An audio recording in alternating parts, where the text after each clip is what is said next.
Hey guys, so yeah, using the new lens on the Sony ZV-10. Yes, not 1, 10. But anyway, I got some questions asked of me, and those questions were, Ken, are you sure that we can't get, there it is, the Pocket 3 onto this guy? Remember how I talked about the hood in the back, right? I'm not going to put the hood there, because what I'm going to do is I'm going to mount this camera in such a position that you can see that it will work, but I'm going to leave the glass open so that you can see the camera in the back.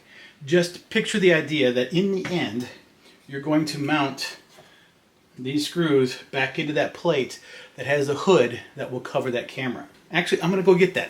Let's just do that. Let's do the whole thing. Hold on. So this, we'll just go ahead and mount this now. How about we do this right, Ken? I'm going to mount this like so, throw this over like so, and then what I'll do is I'll initially leave it like this so you can see the camera in the background, and we'll just screw this in real quick so you can see what I'm doing. So I'll give you the full experience. So now what should happen in the end is you put the camera in here and then you'll pop the hood over, right? Now what I think will be, it should be fine. So let me give you an example. You're going to put this underneath, right? And then turn it on. Now watch the plastic move.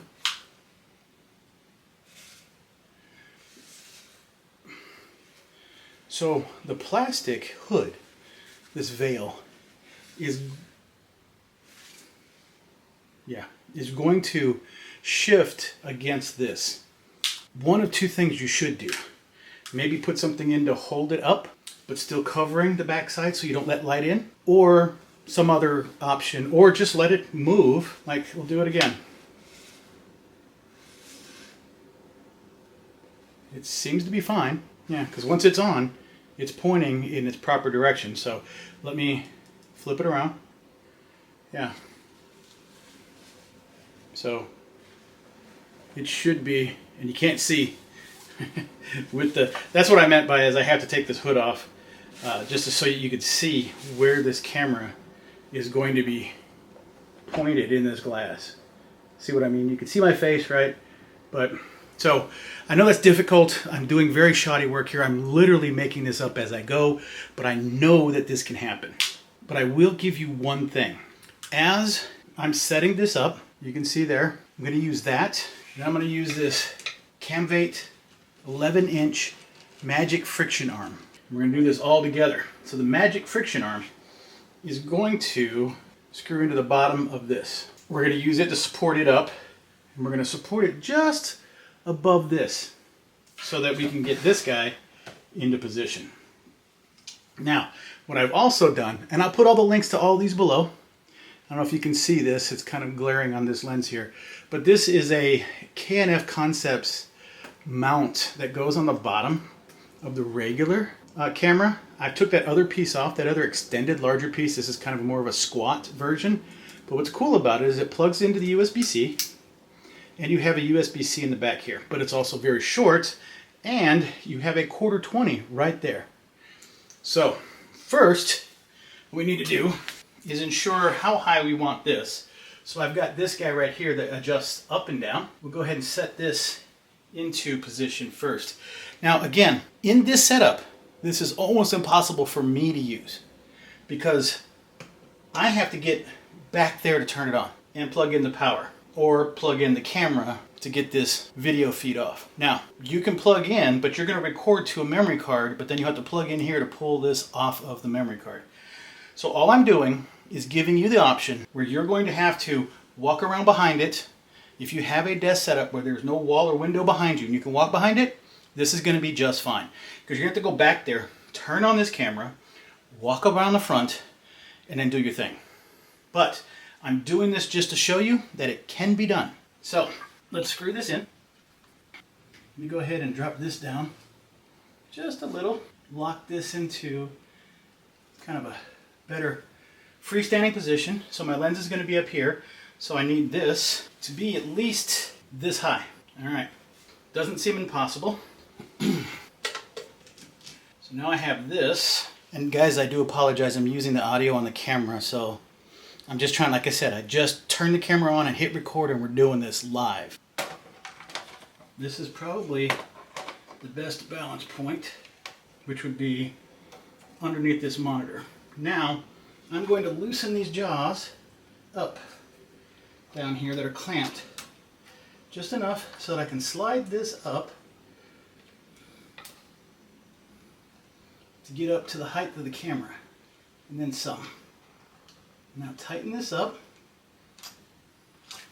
Now, lock this into position.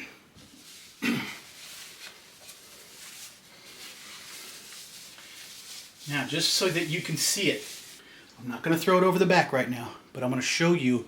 You can kind of see it at an angle. Let me bring this camera over so you can see this just a little bit better, right?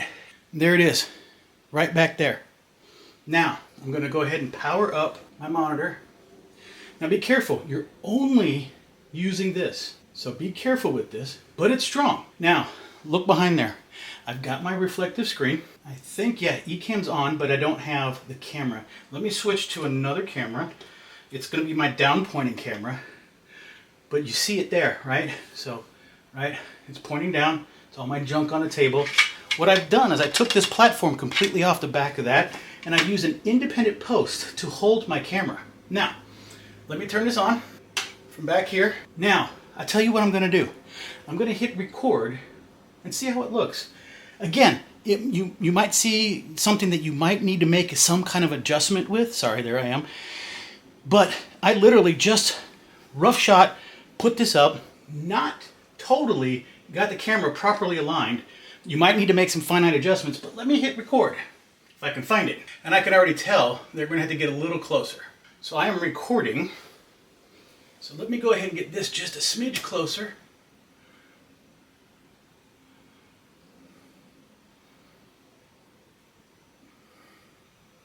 And then lock it down.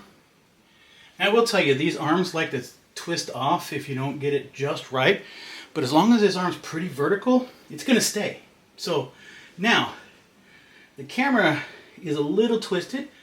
Let me see. And then, more importantly, let me raise my desk, right? Because this is how I do it. Now, I haven't put the hood back there, right? So I would raise this up to a perfect height. Let me continue. This is looking fine. Now, can you tell? Let me look back here. There you go. You can, yes. Yeah, you can see behind that, yeah. Now directly from front, I can see the camera better. I can barely see the background. But what you would do is you would then throw this hood over that camera to block out that light. And magic. And then I would just tuck these down just to make sure they're not in the way of your camera viewing. And we're just going to do it, right? Yo, hey guys, Ken Pearman here, and I got another product, da-da-da-da. What do you guys think? I know I'm out of focus here, but again, super quick. But the question was, sorry. So the question was, could it be done? Absolutely, it can be done. I just made it work. Now, could you plug in a cable in there? There we go. Get a little bit in there. Get a little bit of me, right? So could you put a cable in there and keep it charged up? Yeah, absolutely. Maybe even run the cable to your computer. But the problem is, you run it to your computer, it's going to turn into a webcam and or like a hard drive mode, right? It'll have the files, and it'll want to download the files. So whatever you do, plug it in to a power source. You know, maybe something like a battery brick right here. Plug it into that to keep it full of life if you're going to do a really long recording. You can also turn that into, through connections to your phone and all that, turn it into a live stream or something like that. You can do all that with that. I'm just showing you, again, to the question, can you put the Pocket 3 on the Elgato prompter and make it work? Absolutely you can. Guys, I'm loving this. Now, I'm saying I love it because it's so easy and we popped it on and we're done. I will probably never use it this way because I have other cameras. Well, the one I'm using right here, and of course my other Sony. So I will be using those type of cameras for these moving forward. I probably will never use this setup again, but I wanted to show you, even though it took me to take apart my own setup, just for you guys, so I could show you that it is going to work this way.